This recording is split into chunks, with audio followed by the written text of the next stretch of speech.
all voting members of the Academy have nominated the following films for Best Picture.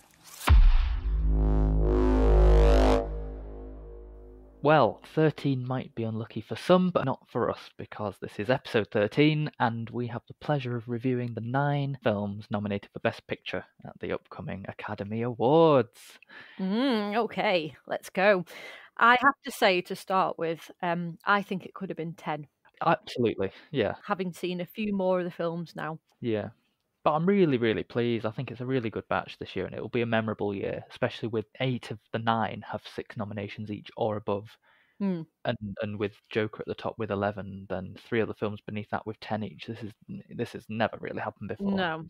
I think it's a very strong year because they've, all been nominated for the same sorts of things. It's those same films coming up, and some of them have really stuck with me. So yeah. Yeah. Okay, so we did this episode really because we talk about these films a lot, but we don't necessarily review a lot of films. So what kind of reviewer do you think you are? Well, it all depends on the film, really.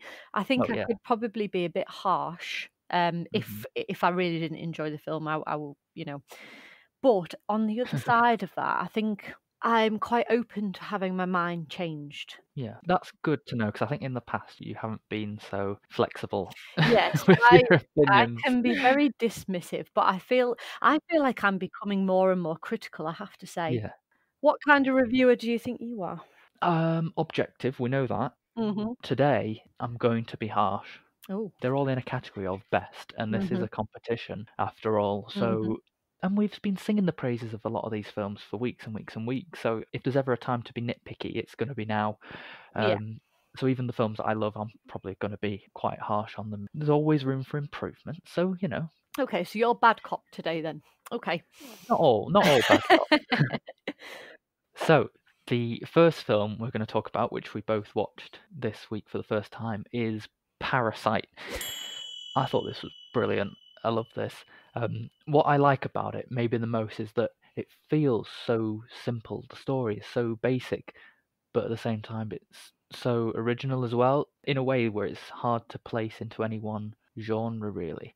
I thought it was going to be like a surreal comedy, but actually what you get is hybrid elements of other genres. So it's like a drama and a mystery and a thriller, and at times it felt a bit like a horror film. It was a sign of a great director because he was inventing something new.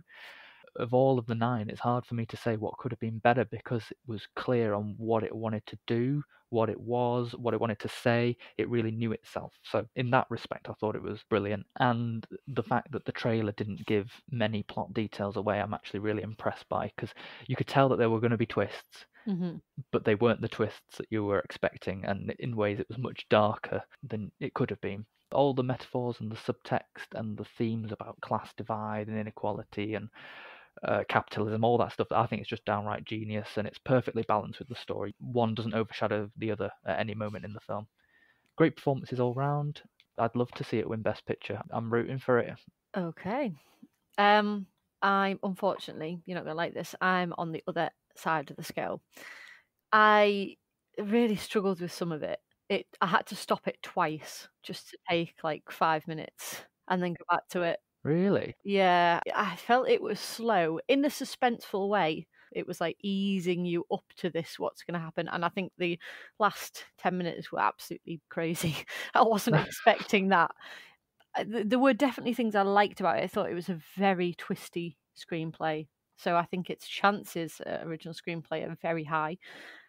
There was great use of location. The house is pretty much a character. The messages about class were very poignant. They really weren't in your face, which a few films are when it comes to messages like that. But for me, it all comes down to personal kind of tropes and things like that. And I always struggle following a film with unlikable characters. You thought they were unlikable? Yeah, I really could not get on board with the family because I just couldn't agree with what they were doing. See, I think that's part of the fun. I think it's fun when you find yourself rooting for people who are doing bad things. But I did like where it went. I liked when, you had the old housekeeper come back. That's when it kind of slips into something different, and you're like, wow, this is actually it's taken a turn for a very different film now, because it looks like it's going to be one film all the way, and then that is like the end of a chapter and the beginning of a new one. Yeah. So it's definitely got high points, but it's not really made high on my list, really. I can see what people see in it. I can definitely see why Bong Joon-ho's in the director conversation. Absolutely, definitely see that. Screenplay, yes. It's definitely going to win international feature, 100%. without a Yeah. doubt. And I can see why it's in the best picture, but it just, for me personally, it's not going to make, top of my list. Okay. I think it translated really well to a Western audience. In some films, sometimes you listen to the dialogue and you think, I'm too far removed from that culture. That culture, yeah, society doesn't quite link. Exactly, yeah. But this one, and I guess in a way, he's directed English language films before with Snowpiercer and Yeah. Okja, both films I really enjoyed. So I really liked that it felt like it could have been set anywhere, and it could have been in any language, and it still would have worked. So Parasite's nominated for 6 awards. How well do you think it will do? Because I think it could be the best ratio of nomination to wins. It depends what direction they go in. They're either going to really take this on board and it'll do extremely well, or they're going to miss. Yeah, it hinges on what mood the Academy's in. Yeah. I really hope that they're in a good mood with it, because this could be a game changer going forwards. Okay, so should we talk about Little Women then? Yes. Yes, okay, so I had seen probably a good majority of the adaptations made before. I've just read the book. So having got that kind of background to it, I think what Greta Gerwig did here was absolutely brilliant, really. She's taken what is a phenomenal, greatly loved American classic and actually been able to change it and make it different, which is very hard to do. So I love that it's fresh. It feels fresh. Yeah. Even though it's old and it's got this old style to it, it's the Civil War era, and it feels almost like it could fit into a modern setting. Its sensibilities are similar, which is why I think the family always relate with people, because they're a proper family. They talk over each other. Which I like as well. It's it's not like waiting for one person to finish, because that's not what sisters do. They just they all talk over each other, and so it was very realistic in that sense. I think it's really clever that she starts as adults and then flashes back, because they've already had their last day all together. Yeah, I see. They're never going to get that back. Wishing you could get back to childhood, something that you can never do. Yeah. Which is something that Joe is very scared of, is growing up and losing what they have. I just think it's so clever. The costume's great. The performances all round were just such a high quality. It's got a lot of stars in it, but they're also grounded. I think across the board, it was really good, because it has really it stuck in my brain. Yeah, I saw this yesterday. I was worried about this with you. I was a little bit worried. Well, I'll start by saying I think the trailer is awful. It doesn't sell you on the depth that the story actually has. And when you're new to the story, like I was, I'd imagine a lot of people would be put off, because the trailer makes it look very superficial, flowery, a little bit vomit-inducing, because it's a bit over the top on the sentimentality, maybe.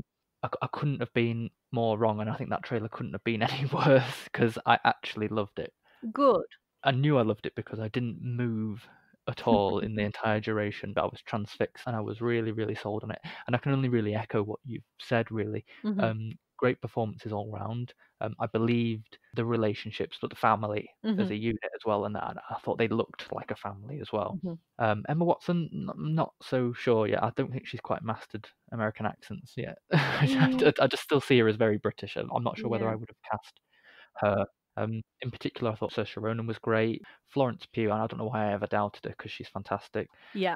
Laura Dern, I really liked in this. I don't remember ever watching anything and going, that was a great Laura Dern performance, even though she's always good. Yeah. And Timothée Chalamet, I thought, although an unconventional choice, he just works in it. Yeah, I think they were all standouts in particular. I didn't know the story beforehand, but I could see how it was modernised to suit 2020. Yeah. The jumps between past and present. It was clever, a little hard to keep up with sometimes. Sometimes I Yeah. was mid-scene before I realised that I was in the wrong time period. Maybe it just could have been a little bit Yeah. tighter. Quite a lot of people have said that, though. On reflection, I maybe would have predicted Greta Gerwig's director nomination over Todd Phillips's had I seen it first. Yeah. And maybe it was actually better deserved than Todd Phillips for Joker as well. So it's got 6 nominations Yeah. overall. I personally can't see it winning more than 2, Yeah. maybe. It could win for adapted screenplay, if they're so inclined to give Greta Gerwig something, you know, because they didn't nominate her for director. I think there's too many other strong contenders for it to get many, really, unfortunately. Yeah. Right, okay. 1917? Mm. Oh, it's so good. That's the reason I'm going to be harsh. Go on then. Because we can sit and praise it all day. So I'll get that bit out of the way first. Okay. Obviously, the camera work is spectacular. Yeah. One of the most memorable bits for me is where they've gone down into a great big, slippery, muddy ditch, and there's a big pool of water in the middle, and there's bodies littered all around the edge. Yeah. And seamlessly, the camera goes down the slope and then just glides over the water. And then back up the other side and over again. It's magic. The technical hardship of actually doing that Yeah. as well. All behind the scenes, you don't see it happening, but they're like running around all over the place. They have to swap the camera off and hook it to a line and do all this. It's unbelievable, the technical achievement of it. And I guess the illusion of having one take, again, I still argue that it's 2 takes, results in this mapping out of a vast obstacle course, I guess. Yeah. And you genuinely do believe it's there and coexists, even though these locations weren't together when it was filmed. That's credit to Sam Mendes, who won the Directors Guild Award. Yes, I'm chuffed to bits about it, actually. Yeah. Though, this is where I'm going to start being harsh. It would be fair to say, I think, that you do distance yourself a little bit from a film like this to play Spot the Join. And how are they doing this? Yeah, a lot of people have said that. A lot of people said it brought them out of it because they were spotting where things were cutting. And another thing, I think this is why the performances and screenplay haven't been so successful, is because obviously they're doing very long takes. The actors have had to rehearse full extended sequences of dialogue. It does feel a little bit theatrical, and Sam Mendes is a theatre director as well, which is fair. But sometimes it feels a little bit over rehearsed. I think it would have been nicer to have it feel a bit more natural and maybe a bit improvised at times. But it did feel very regimented. But all that aside, by God, does this film go places. Some of the sequences combined with the score, the camera work, the sets, the production design, the lighting, the colour, it was just stunning and breathtaking. And then the only other little criticism that I have is that I think some of like the cameos from well-known British actors was a little bit unnecessary. It takes you out of it. You're like, oh, it's them. Yes, exactly. Reserve them for films where it doesn't matter that you're seeing stars. I don't think that was as harsh as I was expecting. Okay. I have one thing to combat what you said there about the script, though. It had to be regimented because of the way that they built everything, and I think it should be more well known how they went about doing the screenplay, because I think then it would actually get more credit for being what it is. They had to build the script a certain way. It was going to be what it was because they then built the location and how long and how many yards it was via the script. So they had 6 months of preparation where they literally walked the script and then built the set, like, right, it has to be this long because it takes this long to say the script. So it all came hand in hand. So I think in that sense, it kind of had to be regimented because they built it to last that long. They had to be able to say that and get to this specific place by the time they'd said it. So I think that takes the improvisation out of it. I suppose it's still an experimental film at the same time. I really appreciate what it did. What can I add? Because you've pretty much said it all. I'm sorry. All I can say for me is that it stayed with me. I can still picture shots. I think the bit where he goes to the town that's on fire, that is absolutely stunning. There's shots in this film that are just, it's a work of art. To an extent, I can see it, but it didn't really affect me so much, only a little bit. The characters aren't very relatable.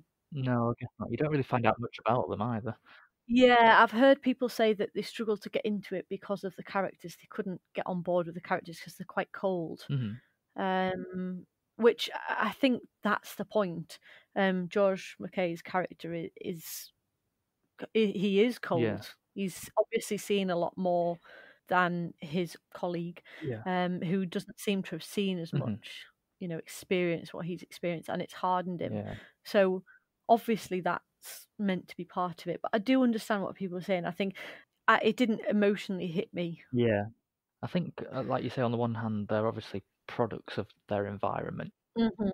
You know, they're not having a great time. And at the same time, they've obviously tried to make it so that these could be any two men Any from guys. the trenches. It could Yeah. have been anyone. Mhm. You don't come out of it saying, "Oh, I love this character, I love that character." But I guess that's Yeah. also not the Yeah. point.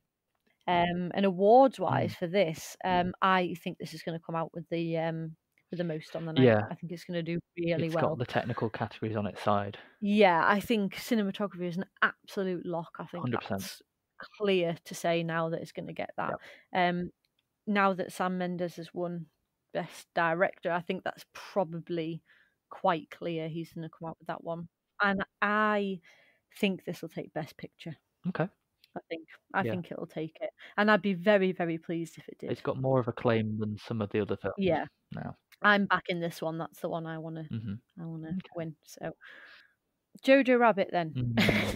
Now you didn't like this. I know. I really did like this one actually, more than I expected, because satirical comedy doesn't really work for me. Sometimes it's not my cup of tea. But this really did work. I think it was a risk, because doing a comedy about Nazi Germany is always going to be a risk. But I think it balanced everything out perfectly. I loved it. I thought the look of it as well. I think production design and costume design were really great. I think it had its own look and its own style, and it really stood out. So I really enjoyed that. And I really actually thoroughly enjoyed, and I know you didn't, the blend of comedy and drama. Yeah. Because it actually towed the line a lot of the time. Whereas it started as a comedy and a farce, and I think the character arc of Jojo was fantastic. I think it started funny because his outlook as to what the Nazis were, from the way we look at it now, is comical. The fact that he's this fanboy for Hitler, and then the drama sets in later on, and there's a specific shock, which I think you didn't like because it was comedy right before it, and then there's this really dramatic part. And yes, it doesn't make you maybe as emotional as it might, but I don't think it's supposed to be that way. I think it's supposed to be shocking rather than emotional. Okay. Which worked for me. And I think his character art is fantastic, because by the time you get to the end, he's like, what on earth are we doing here? People are just people. He obviously he's met and is having a relationship with a Jewish girl who is just a girl.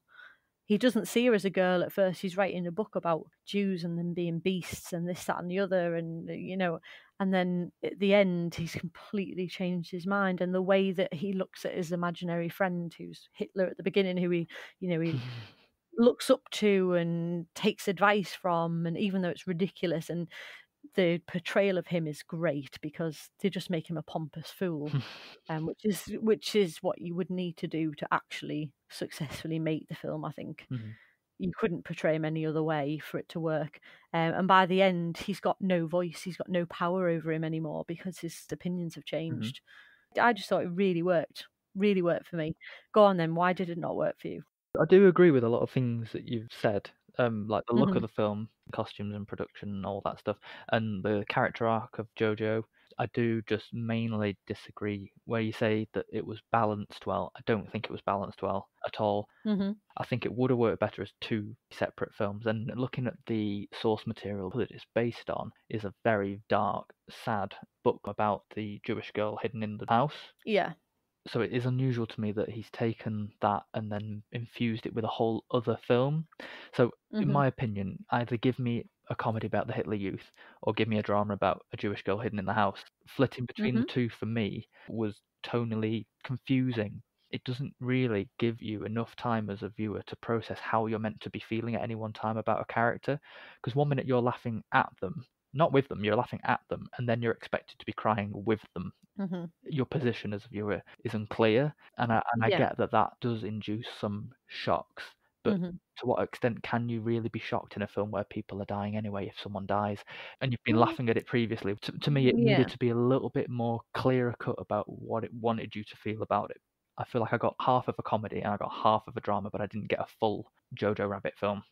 So that's my main gripe with it. But saying that the comedy really, really works and the satirical nature of the film really, really worked. And then I struggled a little bit with the casting of it all as well. Individually, I liked everyone a lot, but in what universe do we have Sam Rockwell and Scarlett Johansson giving really good performances, and then we've got Rebel Wilson and Taika Waititi doing really over-the-top comedy, and there was just a bit of a clash of acting style and an acting ability, really, and the accents I really, really struggled with.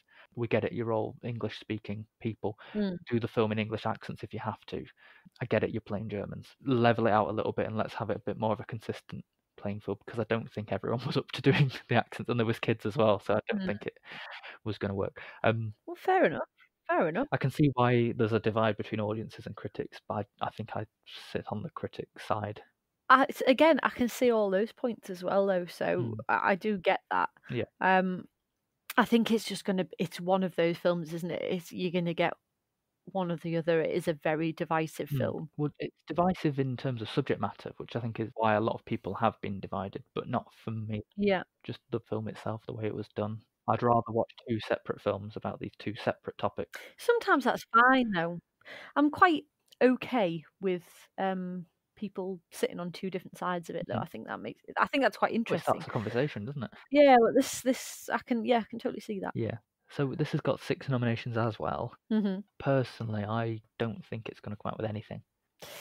I think it could come out with costume, possibly. But I think that would be probably it. Yeah. Production design is good, but I think others are better. Yeah.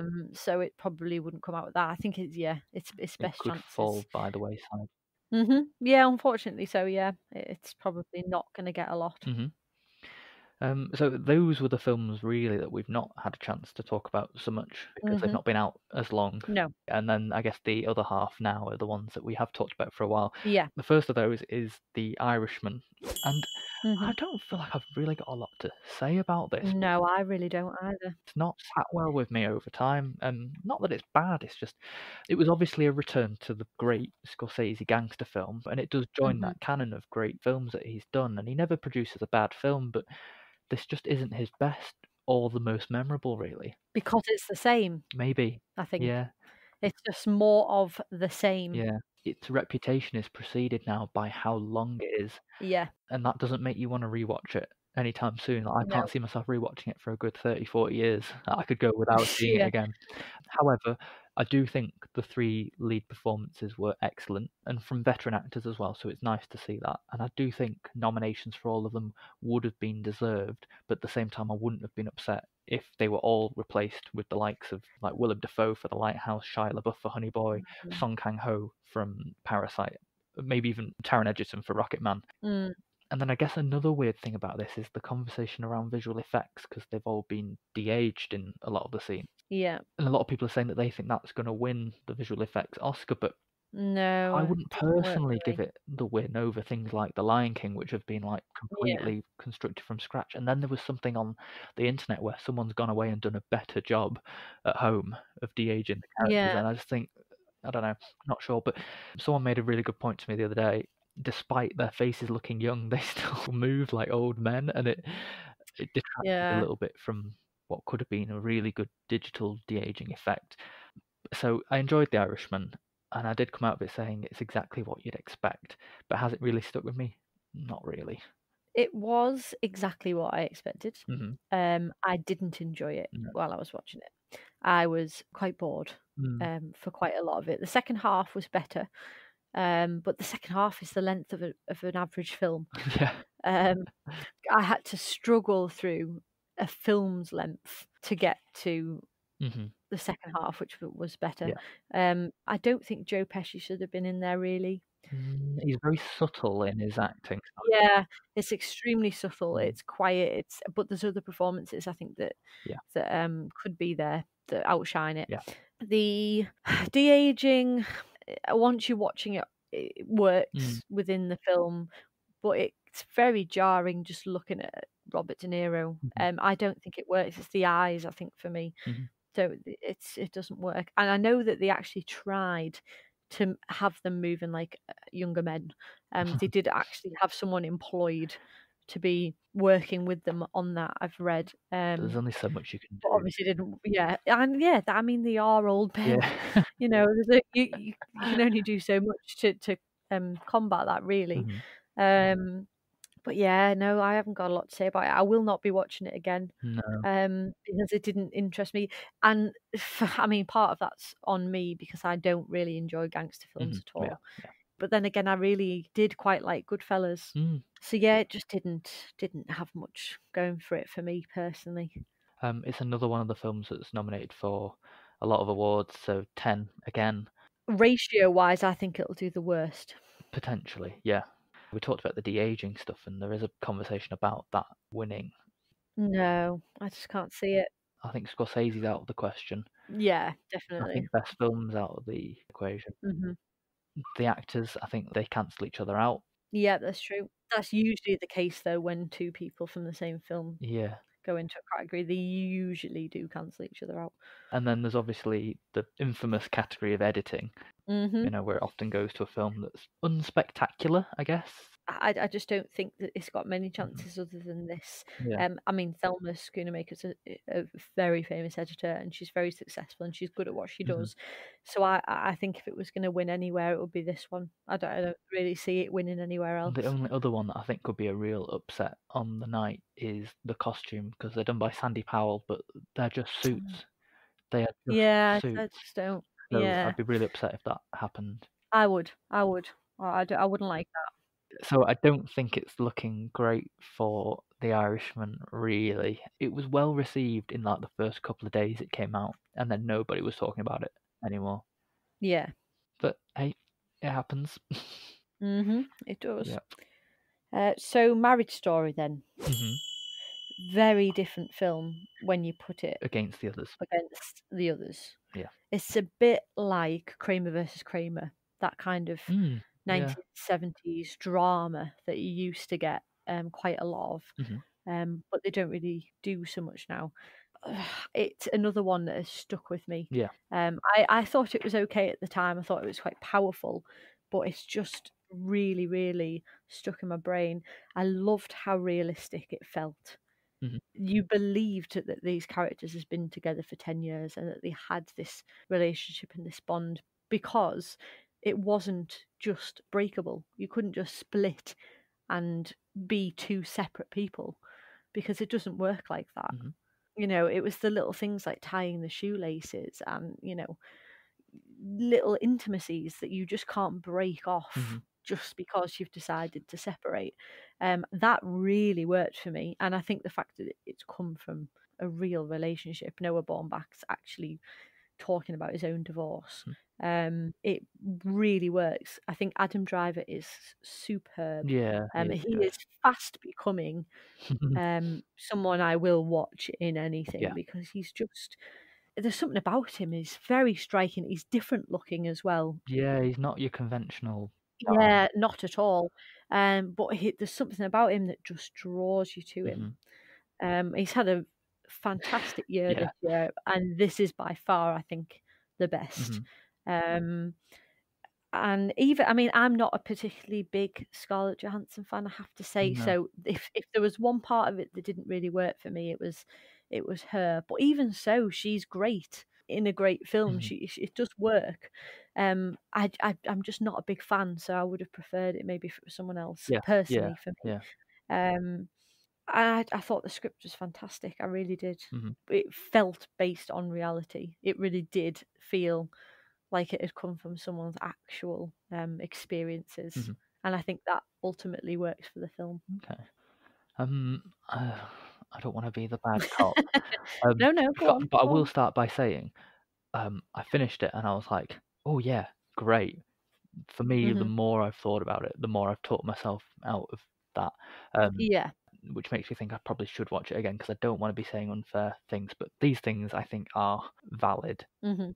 Sometimes I think when you're watching a film that is based on not so much a real or true story, but about personal feelings and things like that, Mhm. the way you play it is very important because it can overstep a line, I think. Mhm. So for me, the combination of what I deem to be very blatant stylistic and artistic choices mixed with what's meant to be a very realistic story, for me Mhm. means that the film treads that fine line of becoming a bit pretentious. Because it's like, Mhm. if you're going to tell me a real story about real people having a real relationship, having things like a character breaking out into song, having clearly very scripted, dramatically delivered monologues, things like that, they do distance you from the story. And I think this story deserved to be told in a human way.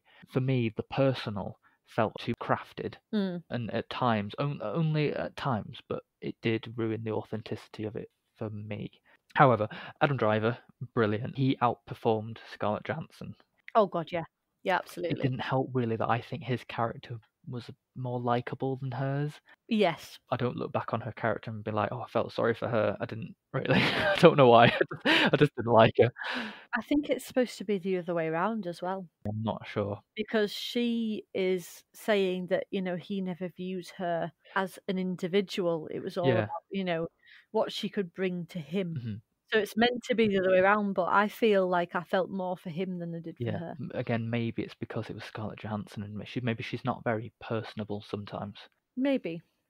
Not closed off, but she's not. Colder. Yeah, she's not someone who you immediately instinctively warm to. No, And there it's were true. between them, there were a couple of real standout moments. In fact, they were Yeah. so standout, I would hazard to say that they kind of made the rest of their performances look not as high level. Does that make sense? Mm. Yeah. So that sort of took me out as well. So again, I'm criticizing good things, which is difficult to do. Yeah, and the other thing is it's hard to relate to characters who are so far removed from your own lives. Yeah. Yeah, and they're very theatrical. Very theatrical, successful, wealthy, artistic people. She moves to Hollywood for Yeah. some TV show that is never even mentioned. We don't even Yeah. know what it is. They're living like this sort of high life despite their drama.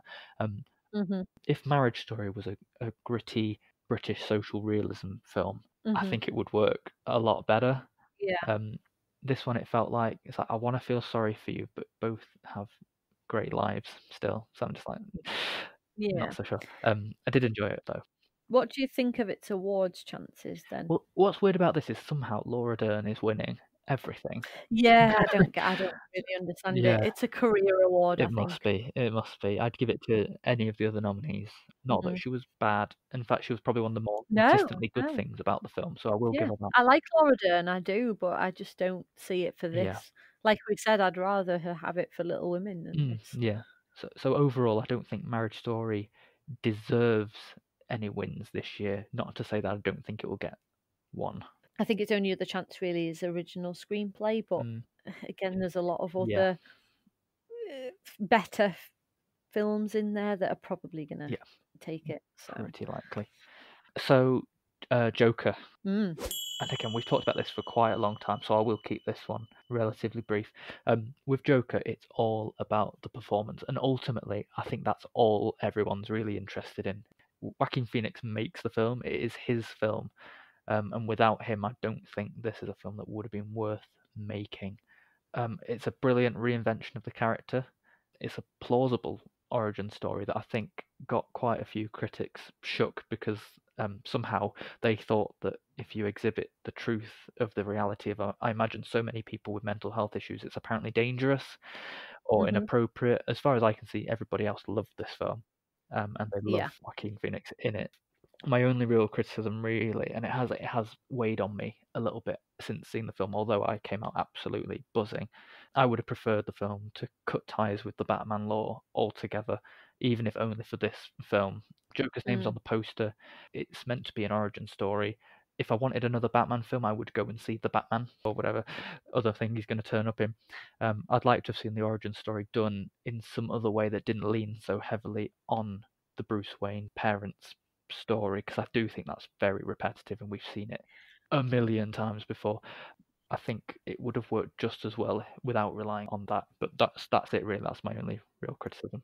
I think that was its insecurity, that they felt like they had to put that in there to satisfy, and when really it turned out they really didn't. But personally, I didn't mind it.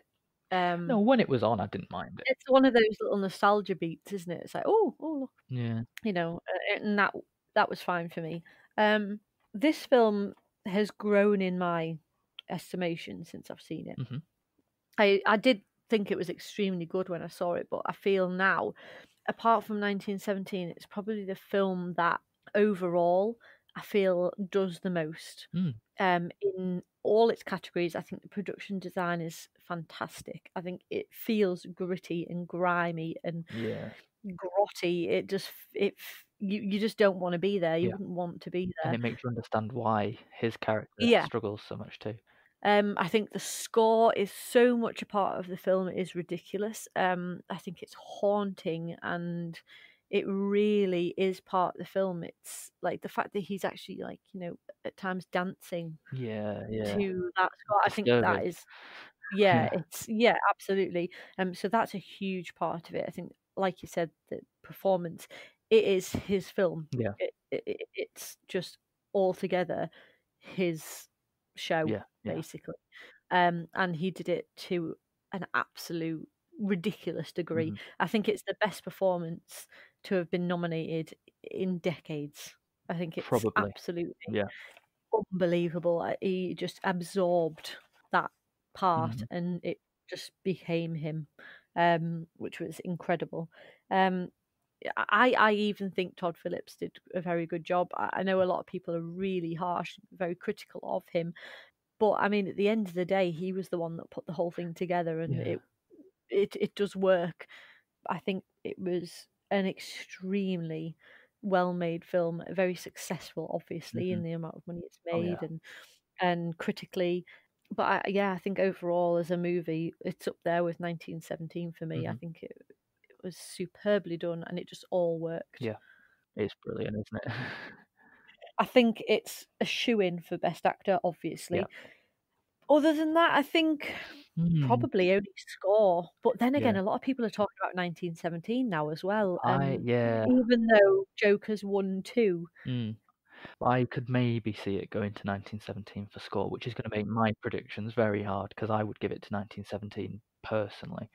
I'd give it to Joker. Joker's good, but I listen back to the entire soundtrack, and it's kind of just the same cello sound in every track. 1917, although it's what you'd expect from a Thomas Newman track, you know, exotic instruments and stuff like that, but it's a blend of electronic-y sounds, industrial sounds, and all this other stuff, as well as orchestrated stuff. The only thing that doesn't work for me, Joker's sound and the score altogether, it worked for me in the film. There was part of the 1917 score that took me out of it. It was more showy. It was definitely more showy. Yeah, and I was just like, why is this playing right now? And that took me out of it a little bit. So for me, I mean, it's a quibble. It really is a quibble. I mean, it was great. But that's why I would put Joker over 1917. I but it's suppose extremely Joker's music works because it's an extension of the character. It feels like it's part of Joaquin's performance, I guess, in a way. It's like the music's coming from him. It's that in keeping with the character. So, I shouldn't downplay Joker's music because it is good. It just wasn't. If I were to listen back to the score, I would choose to listen back to 1917. Does that make it better? I'm not sure. So, that is an interesting category. Score. Okay. Once Upon a Time in Hollywood then. Now, is this the oldest one? Because this came out in the summer. I think it probably is, you know. This came out a long while ago. So it's the oldest one. It's probably the one that's most forgettable out of the rest because maybe. it's such a long time. You're having to like recall things that you felt like 6 or 7 months ago, which I think may hinder it. Yeah. If you're too late and you come out too close, you're gonna miss. Not enough people And have then if seen you it. and then if you've come out, too early, you risk people having forgotten about you. Yeah. So this could affect Once Upon a Time in Hollywood for that. But the best bits were its production design. Yeah. You feel like you're in 1960s LA. It's sun-soaked. It's nostalgic. It's just got this glow, and that really worked for me. I thought Leonardo DiCaprio was really good in it. I mean, he's never not good, but he did a very interesting performance, and it goes to very different beats. He at one moment he's very emotional and it's very dramatic, and another moment he's very satirical and it's it's kind of funny, kind of taking the piss really. So I think he's very good in it. The best scene for me was at the ranch, when Brad Pitt goes there. I think that was so tense, and the editing in that moment was fantastic, and it was that sequence was the best for me. The worst one for me was the end, the violence. In that, it was so over the top. It felt like it was a comedy, and it didn't work for me. It was too much. And the thing that bothered me about it it felt like he wanted you to laugh, and But this is something that really happened. and that's not funny to me. It's not. I mean, what that was happening to those people, and the fact that they are crazy people, they're mentally ill. I didn't find that funny. It was too gratuitous for me. I didn't. It didn't work for me. So it's got ups and downs. I think its length was another problem for me. So it's pros and cons with that one for me. I do think it's got some really great bits, but then there's bits that I think pull it down for me as well. What do you think? Really similar, if I'm honest.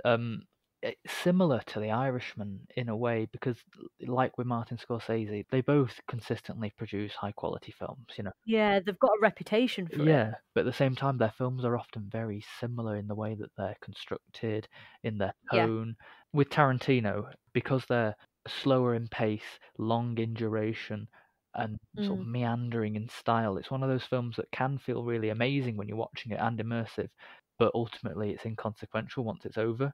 And although I came out and I was like, that was up my street, it hasn't stuck with me very well, if I'm honest. No. And to commit to a repeat viewing of that and invest another 3 hours, it's not easy to do. But saying that though, when I was watching it, I did feel immersed. I agree with you. It did feel like it was 1960s. This was Hollywood, and these were the people, the streets, the houses, the cars. The production design was on point. I was new to the Manson cult story. I knew Manson by name. I didn't really take the time in the past to understand who he was or how he did the things that he did. So I did enjoy the fact that I was learning in the film, and then afterwards, because they did a few sort of historical tweaks at the end, obvious ones. You do go away and sort of start Googling afterwards. I do like films that make you go and do that. So that was a fun added element.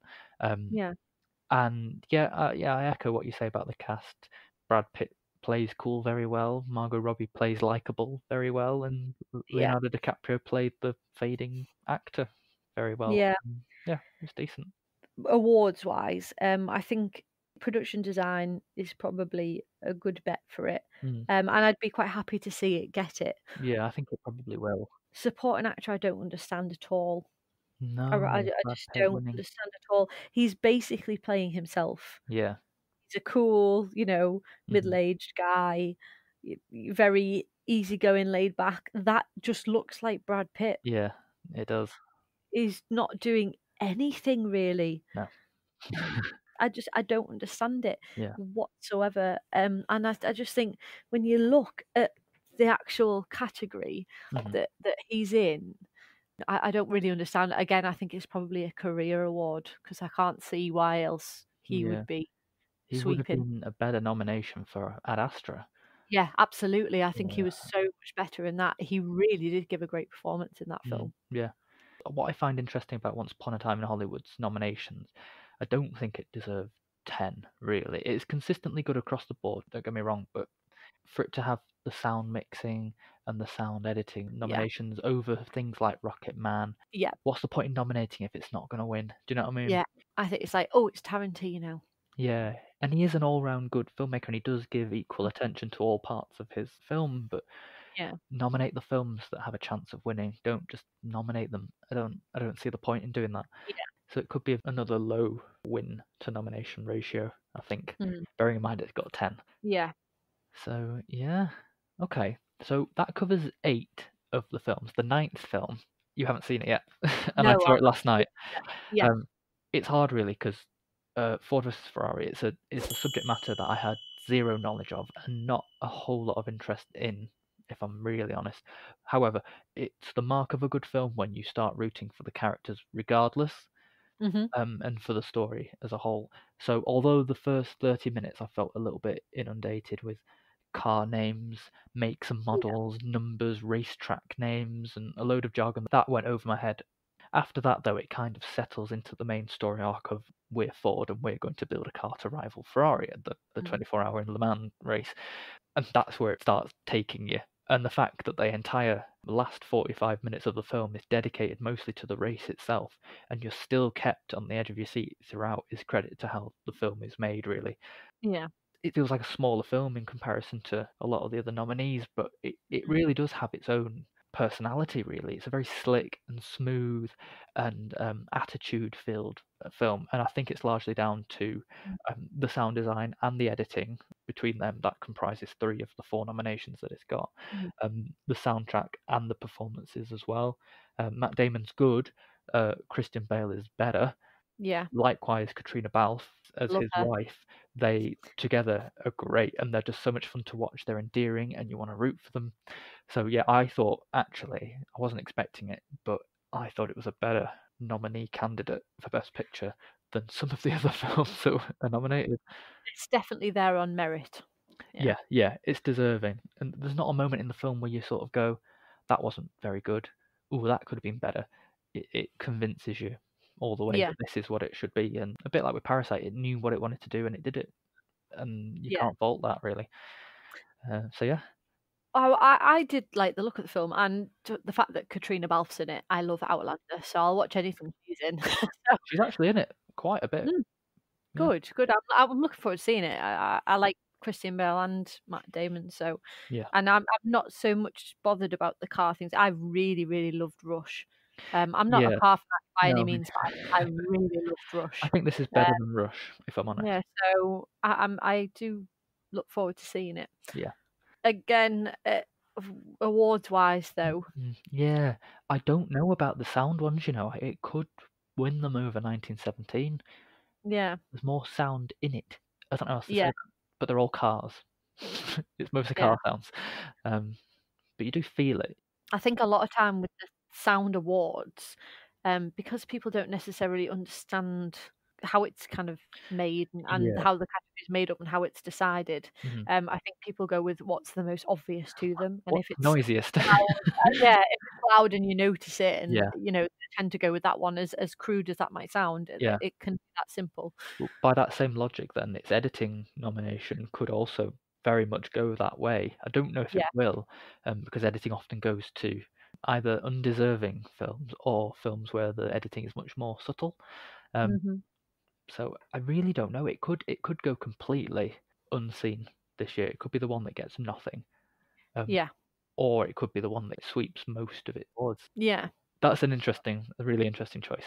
I think looking at it overall, the category is a very strong one. I think it's got some good films in there. I mean, they're not all going to be everyone's cup of tea, and they're not going to be ones that everybody maybe goes back and rewatches all the time, but they've definitely all got something. I think we should announce our ranking.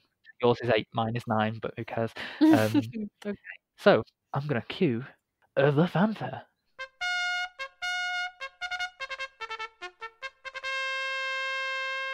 We've not played it in a while, so I thought I'm going to have to put it in. Oh, of course. This is a big deal. Yeah. Okay, from 9 to 1, my list is as follows. Number 9, Jojo Rabbit. Just missed the mark for me. Sorry. Marriage Story.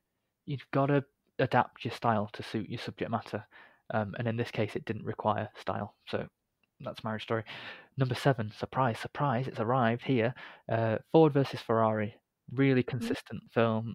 Overall, it's got sort of like everything that it needed in that package, and it delivered on it really well.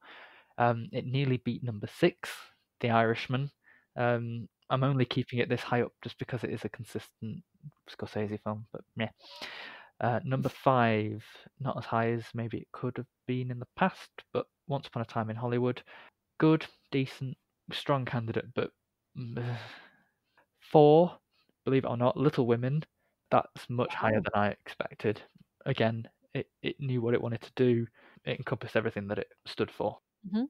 Number 3, I've put Joker. Although it's got the most nominations, I don't think it's necessarily the strongest one. You know, like I said, it's got the music and it's got the performance going for it, but everything else, although good, not necessarily stand out. Number 2, 1917, and it was higher, but obviously I played the harsh critic today, and I do think there are some things that could have been improved despite it being an amazing film. So which means my number 1, and I'm very good at putting foreign language films at the top of my lists, but I do think, like I said, it's hard to criticize because you could tell that Bong Joon-ho knew exactly what he wanted and he went for it. So Parasite is my number 1. Whether or not I think it should win Best Picture, I don't know. Whether or not I want it to win Best Picture, I don't know. But I think objectively it's the most consistent and the strongest and the most original of all the other films. Okay. That's my 9. I have tried to be as objective as possible, looking at it overall rather than personally what I would maybe go with.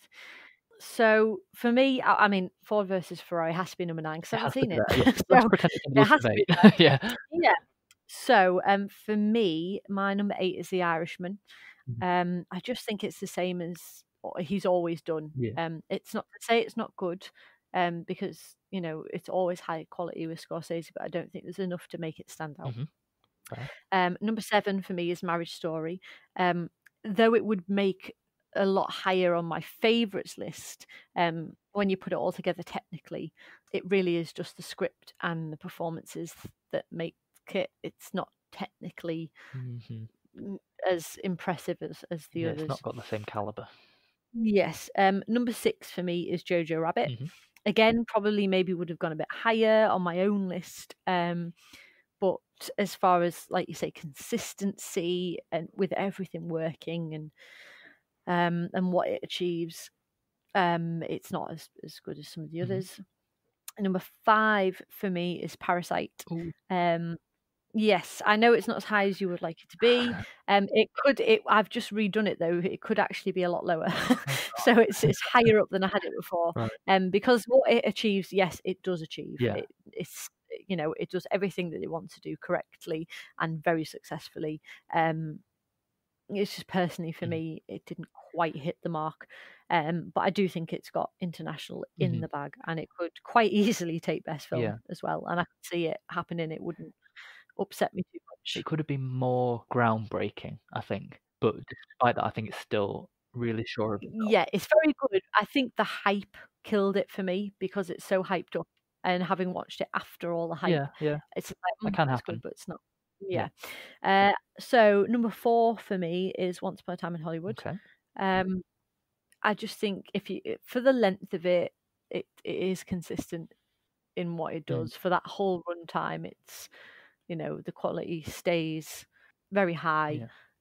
Number 3 for me is Little Women. I think, like you said, it's just a very good film. You know, the script's great. The look of the film's lovely. The performances are great. It's just a high quality film, and I think in a surprising way, because after all, it is Little Women. It's been adapted so many times, but yeah, it's so successful. It's fresh. It's got something about it. So I think it's actually achieved higher than it could have done, and I think Greta Gerwig really should have been there. I really think. Yeah, on reflection, yeah, she really should. Number 2 for me is Joker. Because I really do think it stuck with me. tonally, aesthetically, performance-wise, score, everything about it, I think, stands out. It makes it stand out, and I think the fact that it's even in the conversation is remarkable, really. And then that makes number one 1917 for me, which may not be my favourite film out of all of the ones on the list. I don't know. I can't really decide. It's hard, isn't it? But I just think technically it's astonishing. Yeah. I think it's absolutely couldn't possibly be anywhere else. It's what filmmaking's all about. That's it. Yeah. When you talk about filmmaking, this is what it's all about. It's about doing technical advancements, doing things differently, showing things a different way. And this just does all of that, and it's beautiful.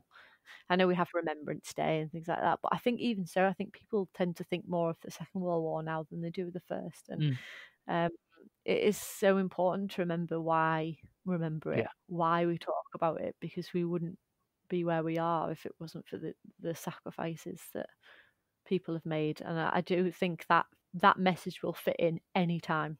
Yeah. That's just absolute A-star for me. Very good. Yeah, it is an amazing film, and it's a great choice to have as number one. And I do have my fingers crossed that it will win.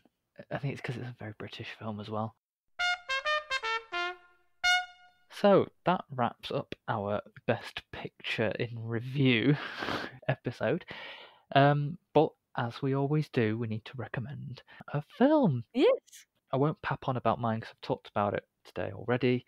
I just want to recommend it, I guess, and echo what Bong Joon-ho said about if you get over that 1-inch barrier that is the subtitles. There's so many other great films out there. And Parasite is just one of those really, really strong, original films. It just made you think, why has this story not been done before? Surely it feels so universal and right that should have been a thing already. So yeah, Parasite, I really hope it does well this year, in the same way I thought Roma should have done very well last year, and also Never Look Away, which was my top film of the year last year. Foreign films, I think they are great. We don't see enough of them. If you're going to go see one this year, go and see Parasite if you can, because I don't think you'll regret it. My choice this week is Rocketman. I saw this a few days ago, and I really enjoyed it, more so than I thought, because I'm not a huge Elton John fan. I don't know, his music off by heart by any means. I know a lot of the songs, by the sound of them. But this was just such a fun film. I thought Taron Egerton was fantastic. He really did give a great performance, and I mean, it was all him all the way through. It was just all on his shoulders, and he really, really delivered.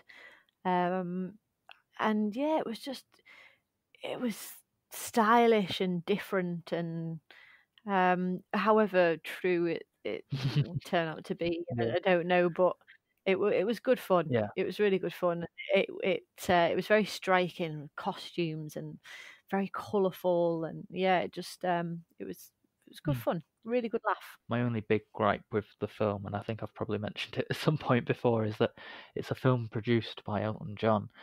So at the end of it, I was like, okay, that's very inspirational, but I'm only taking your word for it. Yeah. I don't really know many people who have produced biopics about themselves before, and I get the want to tell your story. Yeah.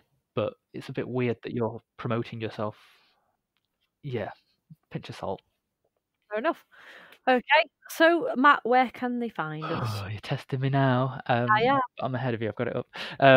We're on Facebook and YouTube at Cinechat Podcast, Instagram at Cinechat_official. We're very active on Twitter nowadays at Cinechat Pod. You can listen on Spotify, iTunes, or Spreaker, or you can email us at cinechatofficial@gmail.com. Yes, you can. We still need ideas for future episodes. Please send them in, because there's a lot of weeks to fill. Next week, I believe the BAFTAs will be taking place, but more importantly, you know what it is? It's time for our Oscar predictions. Oh gosh. I know. It's coming up so soon. So this weekend coming, it will be the BAFTA Awards, and the weekend after that is the Oscars, and then we can breathe. It's actually gone so fast. Yeah, not long to go, Mary. It'll be interesting. So tune in for that. Absolutely, not to be missed. Right, I believe that is everything, so it's goodbye from me. No, it's goodbye for me. Bye.